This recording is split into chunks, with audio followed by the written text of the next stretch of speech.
Today we're going to do a pre-van build tour. So we're getting back to the van, sort of. All right, so basically what I'm just gonna kind of give you a quick summary and then I'll show you. But I'm gonna run you through the van, show you where I'm putting things. I'm gonna take my trusty painter's tape and do a floor layout to give you a general idea of where things will be constructed. It's gonna be very minimalist. Let's put it at that. I'm not even gonna have shelving or cabinetry. You'll see. It's better if I just show you. So enough talking. Let's just get into it.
The layout has been put down, as y'all just seen with the tape. A few things have changed. I'm going to take you inside and show you. We've gotten rid of some things. We've put in some new things. This is all theoretical. We haven't actually put anything in. But once I had the tape in and I had my cooler in, you know what? Let me just take you inside and show you. It'll make more sense once we get inside.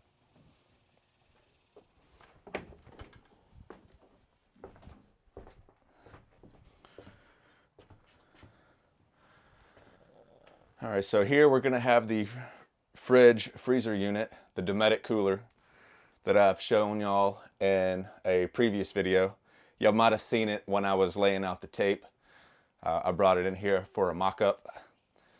But when you sit down, I didn't do this before. I just had the thought in my head, a bench here and a shelf above the bench. Well, now that I've laid down the tape, brought in the cooler and sat on it, And now that's going to be at least 3 or 4 inches higher than the actual cooler, because you got to consider the cushion and the framing.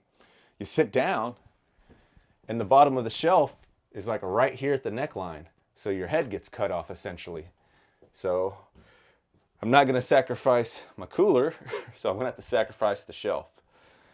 And finding this out, I then realized that the bench over the water tank is going to be the same height. So that shelving is going to go as well. I'll show you that now.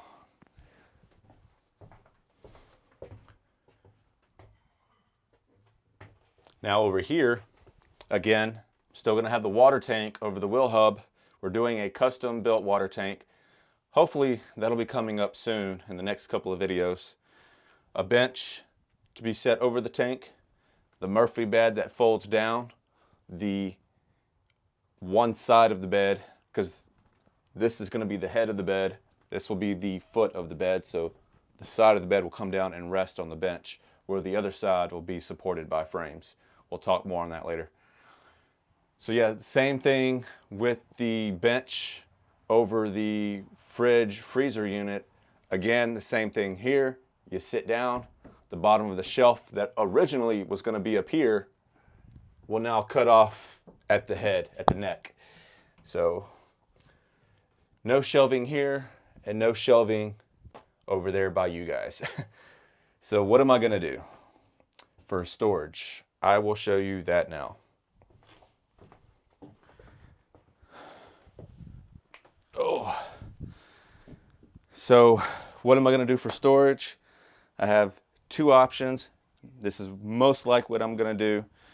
So on the water tank side, on the passenger side, the tank is going to stop about right here where this line of blue tape is, as far as the front of it, giving me all this space here for storage. So what I'm thinking I'm going to do is build a closet or pantry going all the way up. And if you look opposite of it, I have another one, not quite as wide, but I'm going to do the same thing here, because I'll have some space in between the foot of the bed and the side of the bench that goes over the cooler. And next to it will be the small closet, and underneath will be a slide out for a toilet, which we sort of covered. Then we have the shower. We've all seen this. The shower is going to go there. And that's pretty much it for the inside of the van. You know, we're going to have lights, outlets, you know, not much to it. Let me show you the doors, and that'll pretty much cover the rest of the inside of the van. Okay, so for the doors, I guess we'll start here. If you can see, this section of tape is where the sink will go. I found a bar sink. It's about that wide from the front of the sink to the back of the sink, very narrow. They call them bar sinks. And so I found one that I can stick here. It'll go there. It'll mount up to something. Still trying to figure that part out. And then this section down here will be a cabinet. So the sink will set into the cabinet, and then imagine it coming out about yay far, and it'll come down, and a section of the cabinet will come in and down some, or I might just stop it, because I have to consider when I go to close the door, it can only go so far because of the steps. And then the facing of that cabinet will pop up like a table. And then the inside of this will be exposed, and I'll have my water filtration system for the faucet in here. And then also got a cutting board or prep table, and then close it back up. And then on this side of the door, now you're probably wondering what's going on here. So this tape line up here is to represent one layer, and then this section here is to represent another layer, and then this section of taping on the sides is to represent a track. So imagine this, you got your 2 your 2-burner propane stove, cooktop, it'll set here. It'll be on a board, like inset into a board, and that board will be hinged on some type of track system. And so when I'm outdoors, this right here is a good level for me to cook on. When I'm indoors, I can raise it up on the track, and then now the cooktop is up here. So when I'm inside cooking, it's at a more suitable level for me. I didn't want to have it fixed and then have to get on my knees to cook. So I want to have it on a track system to where I can raise and lower it. And when it's not in use, I'll get rid of this handle. The stove will fold down and out of the way. And then when it's up at this level and it's closed, I could turn the passenger seat around, put something over the top of it, and I've got another desk or another table for the passenger seat. So that's what's gonna go there. I'm gonna make sure that anything that goes on this door, like the cabinet and the stove covering, anything that goes on this door is all waterproof, because again, we have the shower here. And I'm gonna have a curtain to go around to protect things on the inside, but for the doors, I'll waterproof them, use some type of waterproofing material. So that is it, folks, for the inside. Let me show you some stuff on the roof and do a little walk around the van and close this video up. Okay.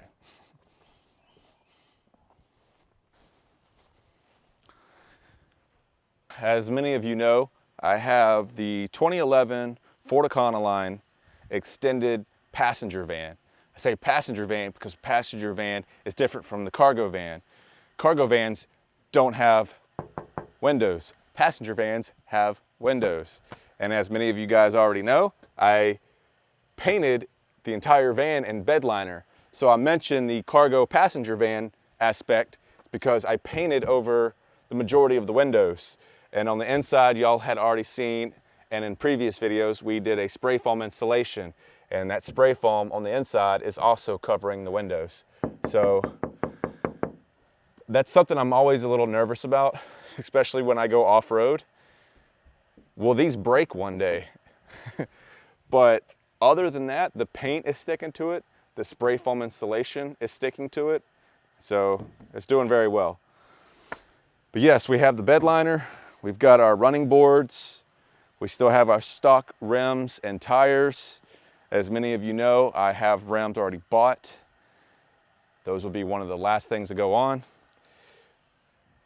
Now, I was going to replace the front bumper. Specifically, I was gonna get like this Baja bumper. I think that's the name of it. It's from a company called Tech Designs. But my cousin's husband is trying to convince me not to buy the bumper. Instead, we just go with the existing bumper and modify it ourselves, cut holes in it, all that to the nines.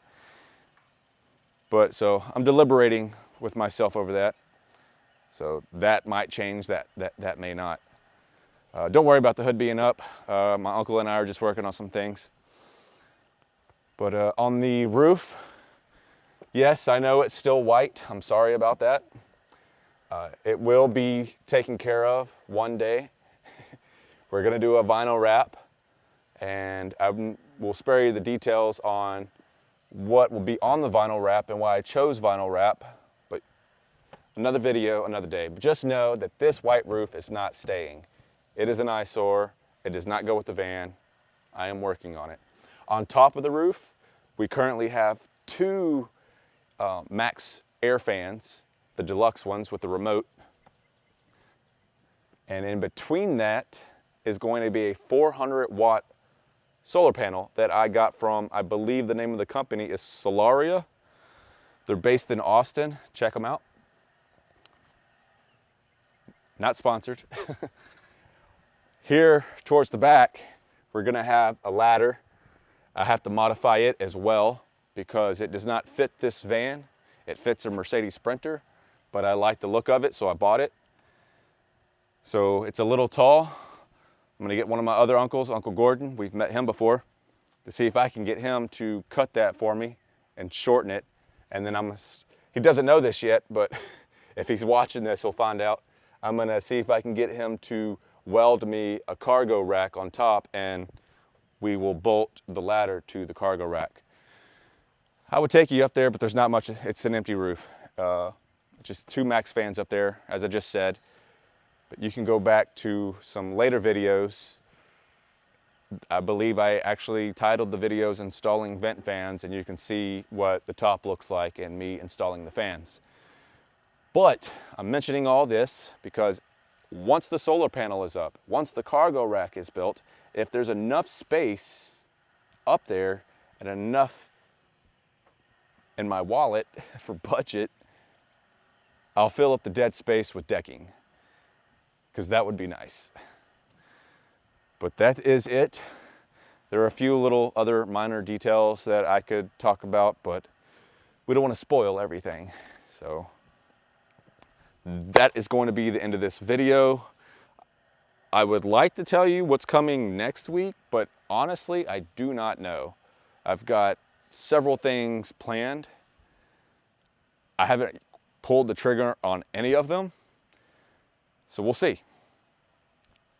Who knows? Could be a water tank, could be all the framing for the inside, could be the vinyl wrap. I don't know. So until next week, peace.